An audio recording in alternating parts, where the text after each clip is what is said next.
Assalamualaikum warahmatullahi wabarakatuh. Saya Raski Ahmad Gifari dari Prodi Perbankan Syariah, Fakultas Agama Islam. Di sini saya akan membahas materi dari mata kuliah pengantar manajemen di bab fungsi pengawasan dan pengorganisasian dalam manajemen perusahaan.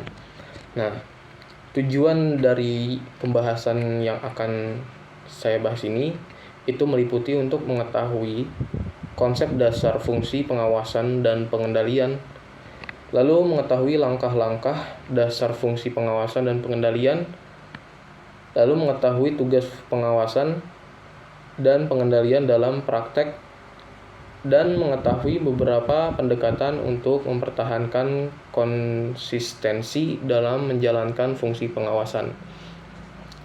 Mengapa fungsi pengawasan itu diperlukan?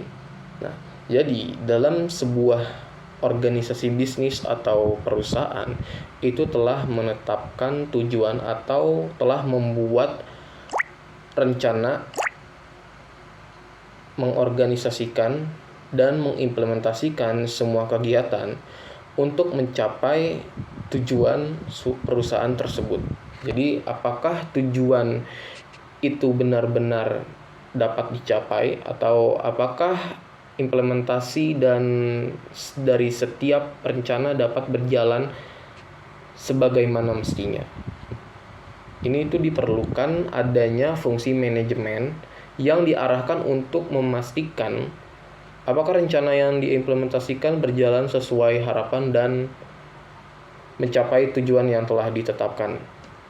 Fungsi manajemen yang diarahkan untuk melakukan pengawasan atas apa yang telah direncanakan dan bagaimana langkah-langkah koreksi yang dinamakan dengan fungsi pengawasan atau pengendalian. Apa sih pengertian dari pengawasan itu? Pengawasan itu merupakan proses dalam menetapkan ukuran kinerja dan pengambilan tindakan yang dapat mendukung pencapaian hasil yang diharapkan sesuai dengan ukuran kinerja yang telah ditetapkan tersebut. Atau bisa kita pahami bahwa pengawasan itu merupakan proses untuk memastikan segala aktivitas yang terlaksana itu sesuai dengan apa yang telah direncanakan. Jadi lalu pembahasan berikutnya ada beberapa istilah asing mengenai pengawasan dan pengendalian ini. Nah, yang pertama itu ada controlling, mengontrol atau mengendalikan. Nah, controlling ini merupakan proses yang dilakukan untuk memastikan bahwa aktivitas organisasi itu berjalan sesuai dengan tujuan yang telah ditetapkan. Nah, istilah asing berikutnya itu ada evaluating atau mengevaluasi. Nah, mengevaluasi ini merupakan proses penilaian secara sistematis terhadap kinerja suatu kebijakan untuk menentukan sejauh mana tujuan yang telah ditetapkan itu berjalan sesuai dengan apa yang direncanakan. Nah, lalu istilah asing berikutnya itu ada appraising atau menilai, mengukur. Appraising ini merupakan proses penilaian atau evaluasi terhadap kinerja individu, tim, ataupun unit kerja berdasarkan standar yang telah ditetapkan. Nah, istilah asing yang terakhir itu ada correcting atau mengkoreksi atau memperbaiki. Nah, mengkoreksi ini merupakan langkah untuk mengambil tindakan korektif guna untuk mengatasi penyimpangan atau masalah yang ditemukan selama proses pengawasan. Pembahasan berikutnya yaitu tujuan dari fungsi pengawasan. Tujuannya itu ada 4. Yang pertama, adaptasi lingkungan. Organisasi bisnis, perusahaan itu selalu menghadapi perubahan terhadap lingkungan, maupun itu internal dan eksternal. Nah, kegiatan perusahaan ini dijalankan sesuai perubahan lingkungan, sehingga sangat mungkin harus melakukan perubahan atau revisi rencana perusahaan. Nah, tujuan berikutnya yaitu meminimalkan kegagalan. Potensi kegagalan berasal dari faktor internal dan eksternal. Misalkan, kegagalan dapat mencapai target produksi. Oleh karenanya, dibutuhkanlah pengawasan atau pengendalian untuk mencegah kegagalan tersebut. Nah, lalu tujuan berikutnya itu meminimumkan biaya.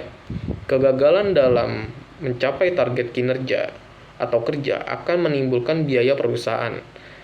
Karena itu, pengawasan juga bertujuan untuk mengantisipasi kegagalan pencapaian target yang dapat meminimumkan biaya. Contohnya, pengawasan itu untuk mencegah adanya tindakan korupsi dalam perusahaan. Nah, yang keempat itu ada mengantisipasi kompleksitas dari organisasi. Semakin tinggi tingkat kompleksitas dalam perusahaan, peluang terjadi kesalahan menjadi lebih tinggi. Oleh karena itu, diperlukan pengawasan yang baik. Mungkin ini yang bisa saya berikan. Selanjutnya pembahasan berikutnya yang akan dibawakan oleh teman saya. Assalamualaikum warahmatullahi wabarakatuh. Saya Muhammad Syampadika. Di sini saya akan melanjutkan materi apa yang dijelaskan oleh teman saya. Oke, di sini saya akan menjelaskan tentang proses pengawasan. Itu di sini proses pengawasan ada kayak umpan balik. Terus di isinya ada kayak penentuan standar dan metode penilaian kinerja. Terus penilaian kinerja apa saja sih di penilaian kinerja tersebut, kayak apakah kinerja yang dicapai sesuai dengan standar yang diinginkan oleh perusahaan. Terus tujuan yang dicapai dari kinerja yang sudah direncanakan oleh perusahaan atau oleh organisasi yang lain. Oke. Terus ada pengambilan tindakan koreksi dan melakukan evaluasi ulang dari kesalahan yang sudah dilakukan untuk menjadi evaluasi yang akan datang gitu, atas standar yang telah ditetapkan. Terus beberapa gejala yang memerlukan pengawasan. Perusahaan perlu mengenali gejala di mana fungsi pengawasan harus dilaksanakan atau ditingkatkan. Seperti kayak terjadi penurunan pendapatan atau profit, namun tidak begitu jelas faktor penyebabnya. Terus selanjutnya ada penurunan kualitas pelayanan teridentifikasi dari adanya keluhan dari pelanggan. Kayak pelanggan tidak puas dengan apa yang ia dapatkan gitu. Terus ketidakpuas pegawai teridentifikasi dari adanya keluhan pegawai, produktivitas kerja yang menurun dan lain sebagainya. Kayak misalkan tidak sesuai dengan apa yang dijanjikan gitu. Terus berkurangnya kas perusahaan, banyaknya pegawai atau kinerja yang menganggur, terus tidak terorganisasinya setiap pekerjaan dengan baik. Terus biaya melebihi anggaran, kayak misalkan biaya melebihi anggaran nih, kita udah dianggarin misalkan 1 juta, tapi pengeluaran kita untuk membeli bahan-bahan itu lebih dari apa yang sudah dianggarkan oleh perusahaan gitu. Terus adanya penghamburan dan inefisiensi. Terus pengawasan dalam praktik, kayak misalkan berdasarkan proses kegiatan bahwa pengawasan ini bertujuan untuk memastikan setiap tahapan dalam suatu proses berjalan sesuai dengan rencana standar tujuan yang telah ditetapkan, dan dengan melakukan pemantauan dan evaluasi secara terus-menerus. Terus pengawasan ini memungkinkan identifikasi masalah secara dini dan penerapan langkah-langkah perbaikan yang diperlukan. Hal ini membantu dalam meningkatkan efisiensi, efektivitas, dan kualitas hasil akhir, serta memastikan sumber daya yang digunakan secara optimal dan mencapai tujuan yang diinginkan. Terus ada kayak pengawasan internal dan eksternal. Terus yang ketiga ada pengawasan berdasarkan fungsi operasional dalam manajemen. Pengawasan operasional dalam manajemen, kayak pengawasan ini tuh sangat penting untuk memastikan bahwa kegiatan operasional perusahaan berjalan sesuai dengan rencana kebijakan dan standar yang ditetapkan. Dengan melakukan pemantauan yang efektif, pengawasan operasional dapat meningkatkan efisiensi dan efektivitas mengatasi penyimpangan serta mengendalikan penggunaan sumber daya dan anggaran. Selain itu, pengawasan ini memberikan umpan balik yang berguna. Selain itu, pengawasan ini memberikan umpan balik yang berguna kayak untuk perbaikan berkelanjutan sehingga dapat mendukung pencapaian tujuan perusahaan secara optimal gitu. Terus kayak pengawasan proses berdasarkan kegiatan, terus kayak awal misalkan kayak forward control, terus memastikan bahwa petunjuk yang jelas dan faktor input yang ditetapkan telah tersedia. Terus current control itu memastikan bahwa segala proses dan perangkat penunjangnya berjalan sebagaimana mestinya. Terus kayak ada akhir kayak post station control, kayak memastikan bahwa output yang dihasilkan sesuai dengan standar yang telah ditetapkan gitu. Terus kayak yang tadi dijelaskan ada pengawasan internal dan eksternal. Nah, kalau pengawasan internal ini itu pengawasan yang dilakukan secara mandiri oleh setiap pekerja terhadap tugas yang dibebankan kepadanya. Kayak misalkan saya dipekerjakan di bagian bersih-bersih, itu berarti ya tugas yang dibebankan kepada saya itu saya cuma bersih-bersih gitu. Terus ada pengawasan eksternal, pengawasan yang dilakukan terhadap seorang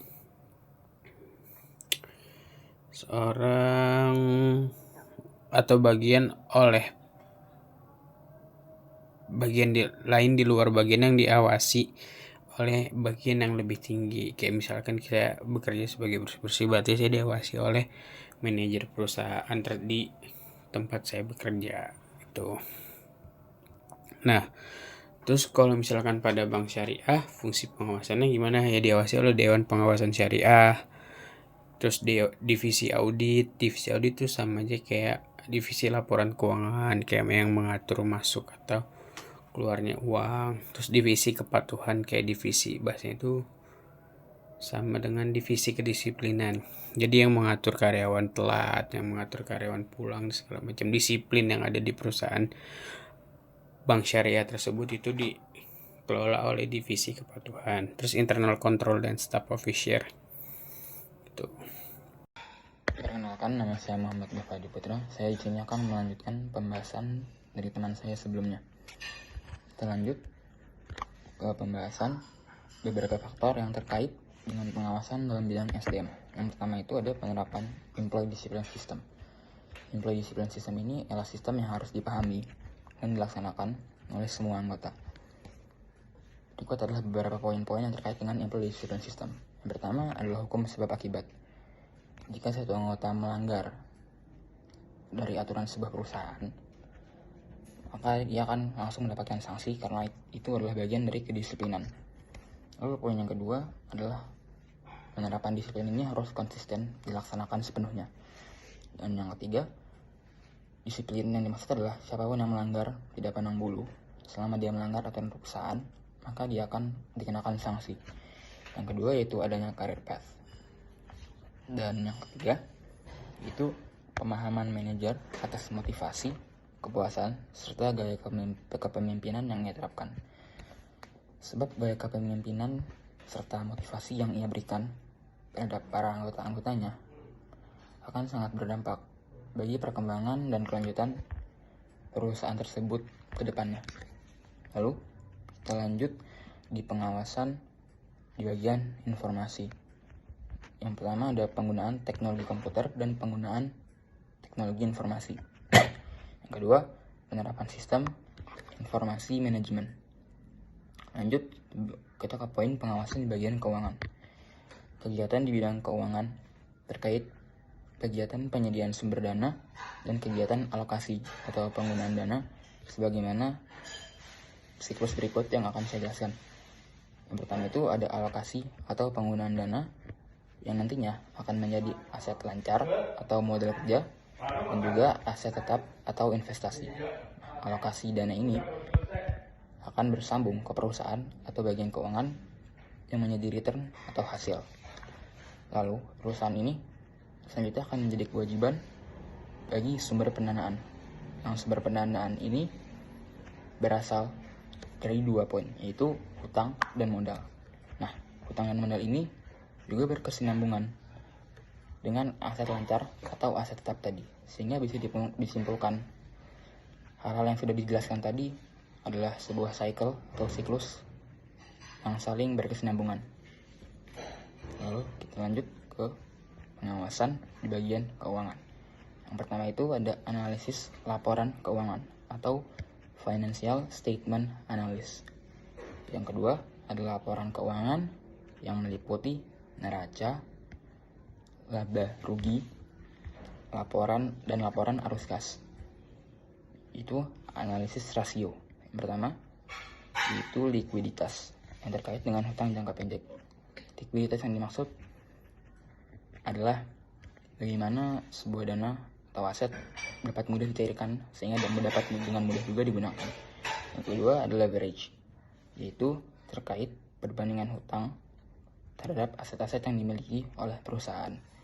Lalu ada aktivitas yang terkait dengan sales, yaitu penjualan. Dan yang terakhir atau keempat ada profitabilitas terkait laba usaha, yang dimana yang dimaksud adalah keuntungan yang diraih oleh perusahaan.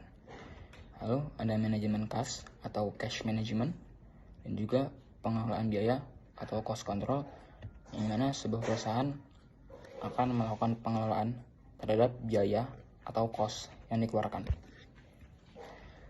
Lalu kita lanjut ke pengawasan di bagian pemasaran.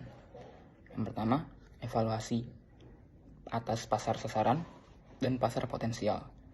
Lalu survei atas perilaku konsumen dan berbagai faktor yang terkait dengan konsumen juga.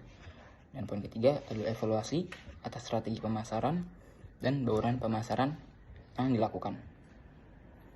Lalu ada pengawasan di bagian produksi atau juga operasi.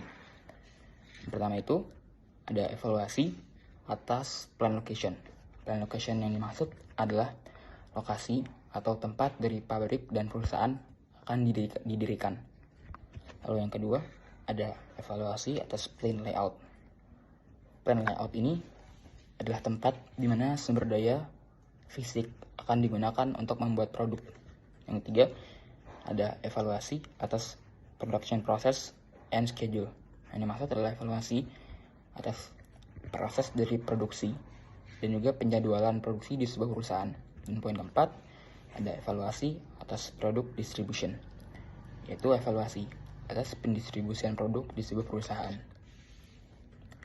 Lalu akhir ada memperhatikan atau juga memelihara fungsi pengawasan. Pertama, sistem pengawasan tradisional atau traditional control system, dan yang kedua adalah sistem pengawasan yang berdasarkan komitmen atau commitment based control system. Sekian pembahasan dari saya. Terima kasih. Wassalamualaikum warahmatullahi wabarakatuh.